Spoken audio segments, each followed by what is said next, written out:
Los acontecimientos más importantes de la Semana de la Pasión. La Semana de la Pasión, también conocida tradicionalmente como la Semana Santa, es el tiempo desde el Domingo de Ramos hasta el Domingo de Pascua, el Domingo de Resurrección.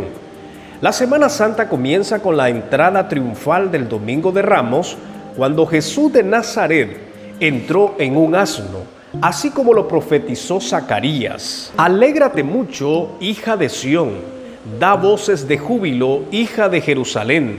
He aquí tu rey vendrá a ti, justo y salvador, humilde y cabalgando sobre un asno, sobre un pollino, hijo de asna. Los acontecimientos más importantes de la Semana de la Pasión de Cristo se describen en Mateo capítulo 21 al 27, Marcos capítulo 11 al capítulo 15, Lucas capítulo 19 al capítulo 23 y Juan capítulo 12 al capítulo 19.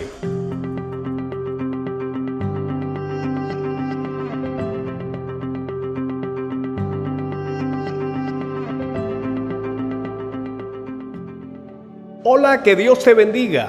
Soy el pastor Lester Alonso Dávila. Si nos estás viendo por primera vez, quiero invitarte a que te suscribas a nuestro canal. En este canal vas a aprender muchísimo de la palabra del Señor, así que si tienes el interés de crecer y conocer más la palabra de Dios, este canal es para ti. Suscríbete en este momento. Estos son los 7 eventos más importantes de la Semana de la Pasión. Número 1. Jesús purificó el templo por segunda vez y disputó con los fariseos en cuanto a su autoridad.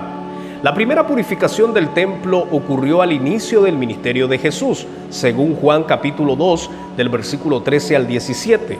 La segunda, al finalizar su ministerio. En ambas purificaciones vemos a Jesús airado, enojado, con los supuestos representantes de Dios que habían corrompido la casa del Señor, convirtiéndola en un mercado de ganancias deshonestas. ¿Por qué 2 purificaciones? Probablemente la primera purificación no limpió a todos los hipócritas. Tenía que haber 2 para limpiar el templo. Otra interpretación es que había demasiadas personas que fingieron en la primera purificación. No lo hicieron de corazón. Número 2. Jesús entregó su discurso en el Monte de los Olivos y habló sobre los últimos tiempos, enseñando muchas cosas, incluyendo las señales de su segunda venida. El discurso de los Olivos, o profecía del Monte de los Olivos, es un pasaje bíblico que se encuentra en los evangelios sinópticos, en Marcos 13, Mateo 24 y Lucas 21. También es conocido como el pequeño Apocalipsis, ya que incluye una descripción de los tiempos de Jesús, el uso del lenguaje apocalíptico y las advertencias de Jesús a sus seguidores que van a sufrir la tribulación y la persecución antes del triunfo final del reino de Dios. Número 3. Jesús comió la última cena con sus discípulos en el aposento alto. La última cena es la comida final que Jesús compartió con sus apóstoles en Jerusalén antes de su crucifixión. Los 4 evangelios canónicos afirman que tuvo lugar en la semana de la Pascua, días después de la entrada triunfal en Jerusalén y poco antes de que Jesús fuese crucificado en la misma semana. Durante la comida, Jesús predijo que iba a ser traicionado por uno de los apóstoles presentes y que antes de la mañana siguiente, Pedro iba a negar 3 veces haberle conocido. La última cena fue conmemorada por los primeros cristianos y es conmemorada por los cristianos hasta el día de hoy. Número 4. Jesús fue al huerto del Getsemaní para orar mientras esperaba la llegada de su hora. Inmediatamente después de la última cena, Jesús se va a orar a un lugar identificado por Mateo y Marcos como el huerto del Getsemaní y por Lucas como el Monte de los Olivos. Según el Evangelio de Mateo, fue acompañado por los apóstoles Pedro, Juan y Santiago, a quienes pidió que oraran por él. La oración en el huerto de Getsemaní es un episodio de la vida de Jesús de Nazaret, presente en los 4 evangelios, que describe la angustia de Jesús antes de ser detenido y de empezar su llamada pasión o sufrimientos. Fue aquí donde Jesús, después de haber sido traicionado por Judas, fue arrestado y sometido a varios juicios falsos ante los principales sacerdotes Poncio Pilato y Herodes. Número 5. Jesús es enjuiciado. El juicio de Jesús se describe en los evangelios canónicos, el cual se produce tras el prendimiento de Cristo y sucesivamente es conducido de una instancia a otra. Fue llevado ante Anás, Caifás y la asamblea de los líderes religiosos llamada Sanedrín. Después de esto, fue llevado ante Pilato, el gobernador romano, enviado a Herodes y llevado nuevamente de regreso a Pilato, quien finalmente lo sentenció a morir.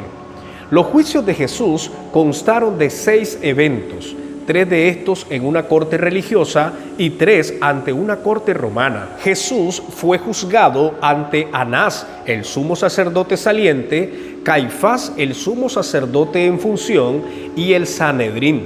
Él fue acusado en estos juicios eclesiásticos de blasfemia por afirmar ser el Hijo de Dios y el Mesías. Los juicios ante las autoridades romanas comenzaron con Pilato. Después que Jesús había sido golpeado, los cargos llevados contra él eran muy diferentes a los cargos de sus juicios religiosos. Él fue acusado de incitar a la gente a una revuelta, prohibiéndole al pueblo pagar impuestos y proclamando ser un rey. Pilato no encontró razón para matar a Jesús, así que lo envió a Herodes. Herodes ridiculizó a Jesús, pero queriendo evitar la responsabilidad política, lo envió de regreso a Pilato.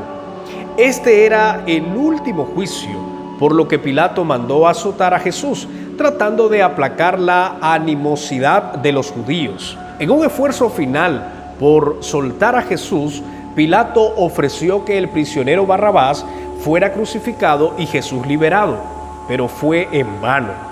La turba gritó que Barrabás fuera liberado y Jesús crucificado. Pilato les concedió su demanda y les entregó a Jesús.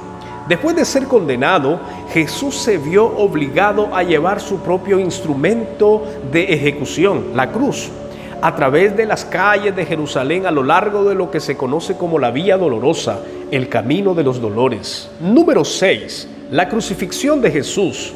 Jesús fue crucificado en el Gólgota un día antes del día de reposo.